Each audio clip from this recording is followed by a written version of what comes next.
أعوذ بالله من الشيطان الرجيم. بسم الله الرحمن الرحيم. الرحمن علم القرآن خلق الإنسان علمه البيان الشمس والقمر بحسبان والنجم والشجر يسجدان والسماء رفعها ووضع الميزان ألا تطغوا في الميزان وأقيموا الوزن بالقسط ولا تخسروا الميزان والأرض وضعها للأنام فيها فاكهة والنخل ذات الأكمام والحب ذو العصف والريحان فبأي آلاء ربكما تكذبان خلق الإنسان من صلصال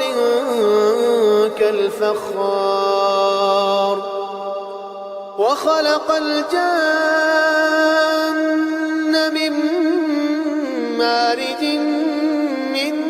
نار فبأي آلاء ربكما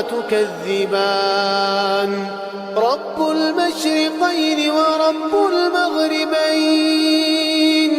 فبأي آلاء ربكما تكذبان مرج البحرين يلتقيان بينهما برزخ لا يبغيان فبأي آلاء ربكما تكذبان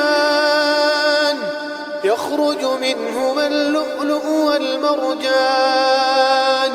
فبأي آلاء ربكما تكذبان وله الجوار المنشآت في البحر كالأعلام فبأي آلاء ربكما تكذبان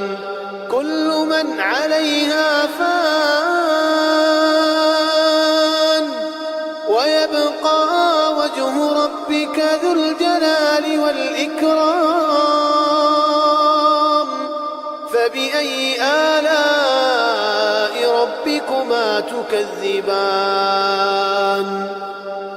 يسأله من في السماوات والأرض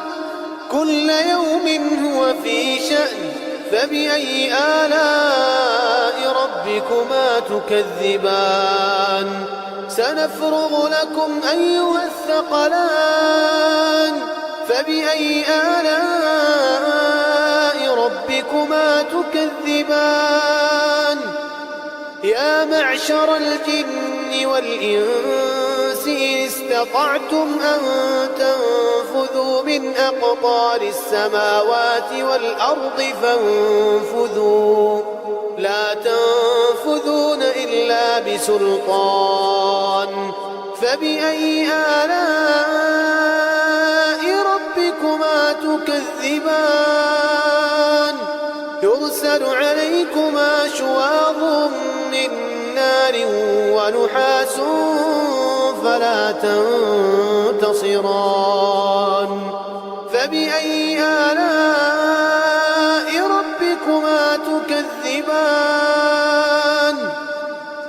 فإذا انشقت السماء فكانت وردة كالدهان فبأي آلاء ربكما تكذبان فيومئذ لا يسأل عن ذنبه إنس ولا جان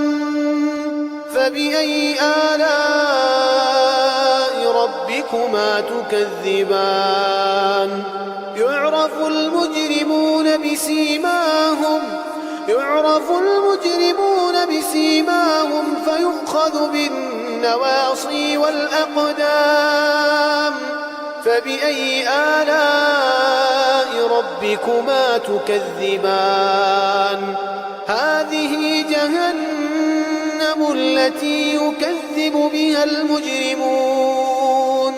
يطوفون بينها وبين حميم آن فبأي آلاء ربكما تكذبان ولمن خاف مقام ربه جنتان فبأي آلاء ربكما تكذبان ذواتا أفنان فبأي آلاء ربكما تكذبان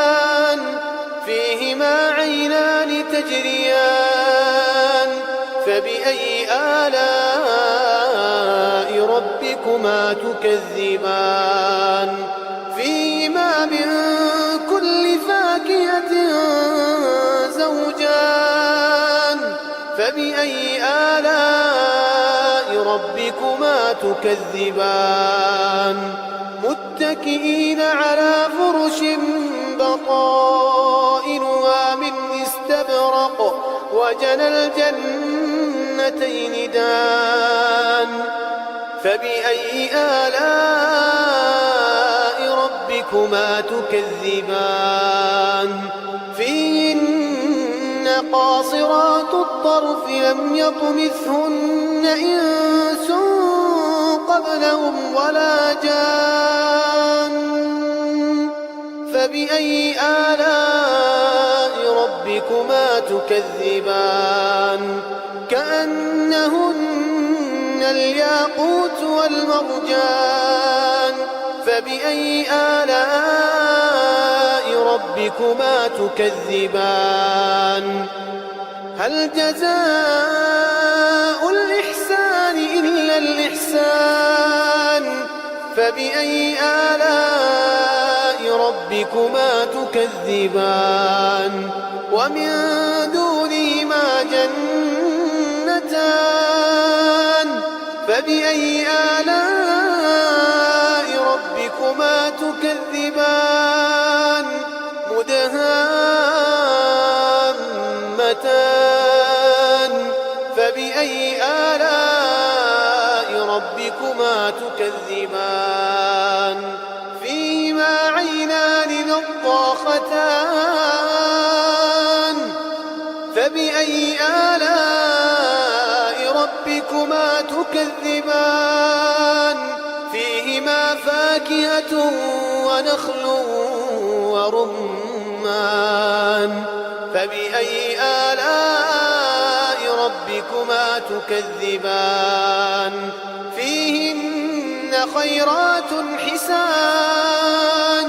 فبأي آلاء ربكما تكذبان حور مقصورات في الخيام فبأي آلاء ربكما تكذبان لم يطمثهن إنس قبلهم ولا جان فبأي آلاء ربكما تكذبان متكئين على رفرف خضر وعبقري حسان فبأي آلاء ربكما تكذبان تبارك اسم ربك ذي الجلال والإكرام